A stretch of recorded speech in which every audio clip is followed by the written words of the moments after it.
এই সবাই আসো, নিজের মাসের বেতন নিয়ে যাও। সবাই সিরিয়ালে আসো, কেউ সিরিয়াল ভঙ্গ কইরো না।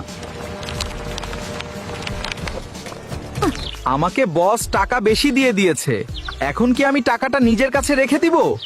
উনি তো মনে হয় ভুল করছে গো। না, তুমি এটা কইরো না। তুমি তার টাকা তাকে ফেরত দিয়ে আসো এবং বলে আসো যে স্যার, আপনি টাকা আমাকে বেশি দিয়ে দিয়েছেন। হ্যাঁ, তুমি ঠিক বলছো, আমি টাকাটা ওনাকে ফেরত দিয়ে আসি।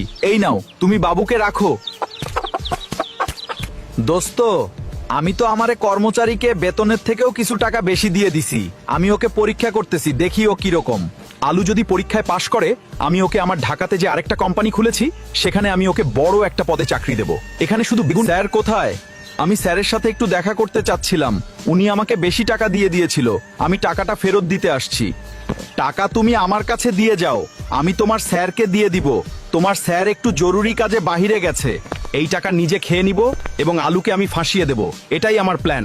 ওই চাকরিটা আমি আমার শালাকে দিব। আলুর কি হয়েছিল দেখতে চাইলে কমেন্টে লিখুন, পার্ট 2 চাই।